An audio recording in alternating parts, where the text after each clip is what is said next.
खुलुमबाय के प्रडाक्शन बर' रादाबनिफ्राय बयखौबो बरायनानै आं दिनैनि रादाबाव कनक चन्द्र बर'।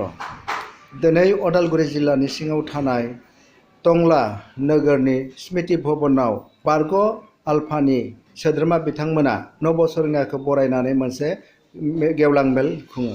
बे मेलाव नबसरनिया बिथाङा बाहागो लाफैयो, लोगोसे रायजो राजाफोराबो गोबां बाहागो लाफैयो। बे मेलनि गेजेरजों बिथांखौ माखासे प्रेस मिडियानि बिथांमोना सोंनायाव बिथाङा बुङो, आसलते মানে চোৰ যদি হিন্দী মুখত ধৰা যায় তেতিয়া প্ৰমাণ সহ তেওঁক মানে কাঠগড়াত থিয় কৰাই নহয় তেওঁ শাস্তি প্ৰদান পৰ্যন্ত হৈ যায়। সেইকাৰণে আমি ভাবি আছিলোঁ যে অনুপ চেতিয়াক কেতিয়া আমি হিন্দী মুখত ধৰিব পাৰোঁ।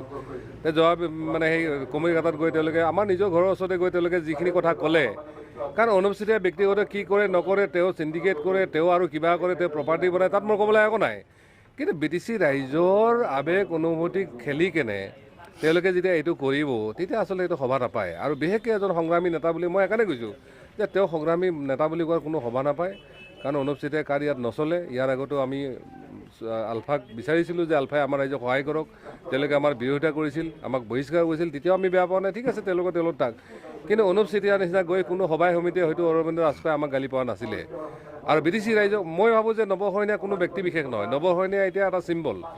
আজি ইয়াত যে আহিছোঁ আমি, যে ইয়াত কোন মানুহ আহিছে কিমান আহিছে ডাঙৰ কথা নাই, কিন্তু নৱশৰণীয়া অহাৰ লগে লগে ইয়াত যে এটা পৰিৱৰ্তন বা ইয়াত যে এটা সবল এটা স্থিতি এটা আহি যাব, ইয়াত কোনো সন্দেহেই নাই। গতিকে সেইকাৰণে কৈছোঁ যে ব্যক্তিগত কোনো চিন্তা বেয়া হ'বলৈ একো নাই, কিন্তু এজ এ ৰিভলিউচনাৰী হিচাপে, এজন সংগ্ৰামী হিচাপে তেওঁৰ পৰা BTC বা অসমৰ ৰাইজে এনেকুৱা ধৰণৰ হেৰি কেতিয়াও আশা নকৰে।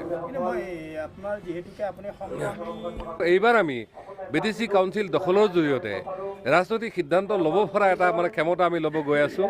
আৰু তাত আমাৰ মেইন এজেণ্ডাৰ ভিতৰত অকল আলফা নহয়, আমাৰ অসমৰ বা BTCৰ যিবিলাক সশস্ত্ৰ সংগঠন আছে, যিসকলে এতিয়া চিজফায়াৰ কৰিছে, আলোচনা কৰিছে, তেওঁলোকৰ লগত যাতে সন্মানজনক এটা চুক্তি হয়। লগতে যিসকল কৰ্মী বা যিসকল শ্বহীদে বলিদান দিলে তেওঁলোকক যাতে এটা যথোচিত সন্মান দিয়া হয়, কাৰণ তেওঁলোকে অসমৰ স্বাৰ্থত বা অসমৰ মানুহৰ স্বাৰ্থত তেওঁলোকে সংগ্ৰাম কৰা বুলি ভাবোঁ। সেইটো কিন্তু আমাৰ এজেণ্ডাৰ ভিতৰত থাকিব। নৱশৰণীয়া যি ন্যূনতম পইচা সেইখিনি বিভিন্ন স্কিম বিভিন্ন আঁচনিত সেইবিলাক খৰচ হয়, সেইটো ব্যক্তিগত দিব নোৱাৰে। কিন্তু চৰকাৰ হ'লে আমি সেইখিনি দায়িত্ব ল'ব পাৰিম যে আমি প্ৰথম মাহৰ আমাৰ দৰমহা আছিলে, আমি যিখিনি ল'ৰা ছোৱালী দুখীয়া ল'ৰা ছোৱালী আছিলে, শিক্ষা দীক্ষাত ভাল হেৰি আছিলে, তেওঁলোকৰ কাৰণে আমি সাহায্যৰ কাৰণে দি দিছোঁ। ছেকেণ্ড মাহৰ দৰমহা আমি বানপীড়িত ৰাইজৰ কাৰণে আমি দিয়া হৈছে।